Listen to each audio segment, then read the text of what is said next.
The dream that dreams you. What if you're not the one dreaming, but the dream itself? From ancient Hindu philosophy to modern-day neuroscience, the question of reality and self-awareness lingers like smoke in the dark. You think you are the dreamer, but what if you're just a flicker in someone else's mind? In Advaita Vedanta, the self is not the body or the ego, but the eternal witness, like a projector casting endless dreams on the screen of the world. Similarly, philosopher Alan Watts likened life to a cosmic hide-and-seek, where the universe forgets itself to remember itself through you. If you're the dreamed and not the dreamer, where is agency? Who decides what you feel, think, or become? Does waking up mean death or enlightenment? Take a moment to reflect on this. Are you living, or are you being lived through? Now, let's peel another layer into something more chilling. What if the very fabric of your choices is an illusion? The paradox of free will. You make choices every day, what to eat, where to go, who to love. But stop and ask, are you truly choosing? Or are you just playing out a role written by forces you can't see? In the 1980s, neuroscientist Benjamin Libet ran a famous experiment. He asked people to move their fingers and note the exact moment they made the decision. What he found was unsettling. The brain had already begun preparing the movement before the person consciously decided. Milliseconds, yes, but enough to shake the foundation of how we think decisions work. Now add philosophy to the mix. Determinism says everything, every thought, feeling, action is the result of prior events. Like a cosmic row of dominoes, each falling perfectly into the next. Your choice of breakfast? Traced back to your childhood habits. Your childhood? Traced back to your parents' lives. And them?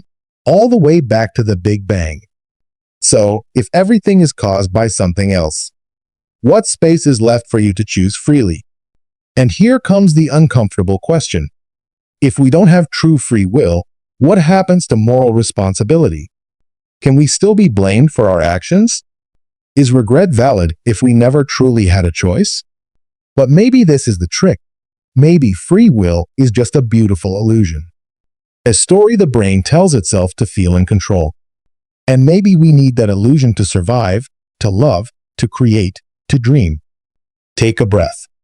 Let it settle. Who made the choice to do that, you or your neurons? Now, let's go deeper. Not just into the mind, but into reality itself. A question that haunts both scientists and mystics. Why is there something rather than nothing? The mystery of being. You exist. The world exists. But why? Why is there something instead of nothing? Why not just an eternal void, silent and unformed, stretching across endless non-time?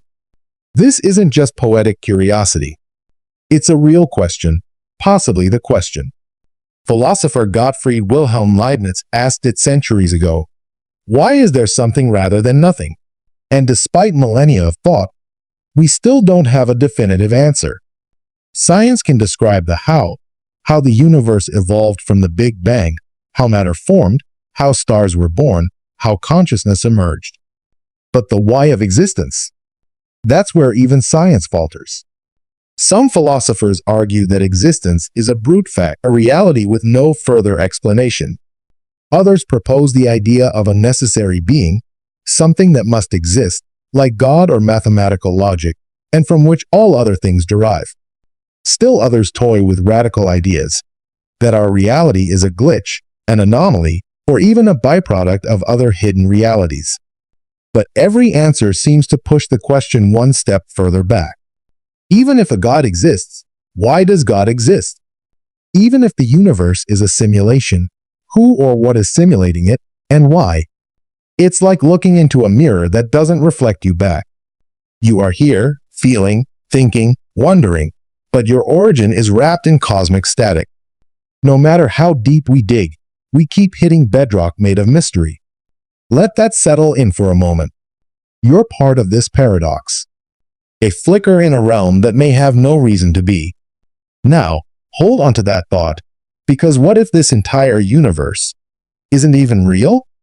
Let's walk into the chilling halls of digital doubt. The simulation hypothesis.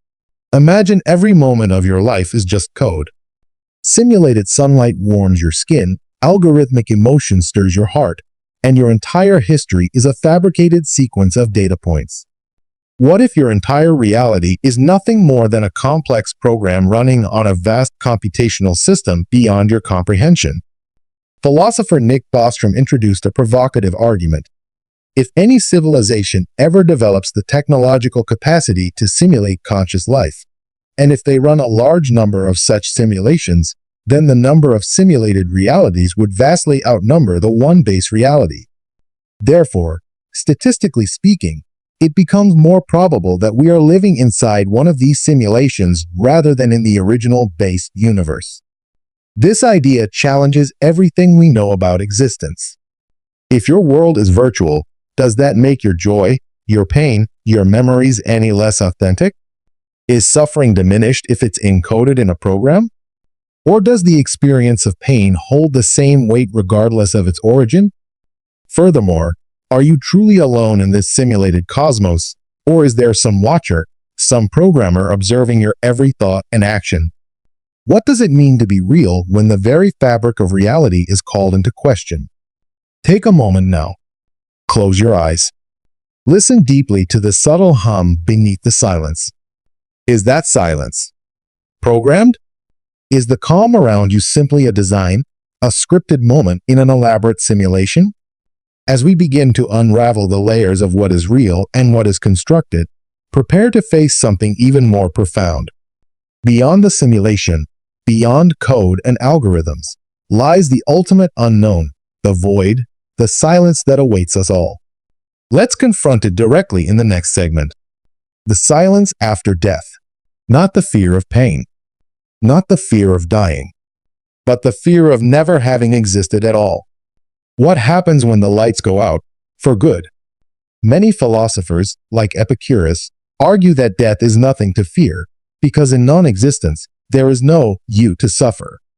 The self ceases, and with it, all experience and sensation. From this view, death is simply the absence of consciousness, much like the time before you were born. There is no pain, no awareness, no loss, only silence. Others, like Heidegger, suggest death is the most intimate and authentic experience, the one that defines how we live. It is not simply an end, but a horizon shaping our being. Knowing that life is finite makes each moment precious and meaningful.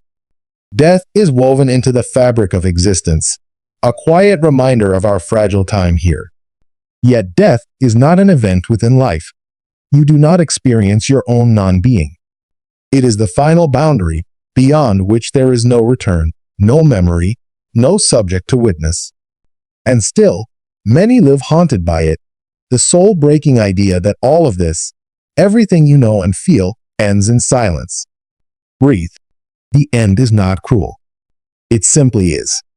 Like the vast night sky, silent, unknowable, and infinite. So here you are, a dreamer, dreaming, with choices that may not be yours, living in a world that may not be real, in a life that ends with a whisper.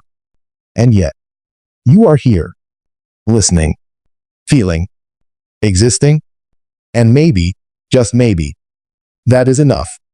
Sleep well, dear soul. Rest in the quiet knowing that existence itself is a miracle. Let peace settle over you like the calm after the storm. Close your eyes and drift gently into the silence. Tomorrow is another chance to simply be. Good night.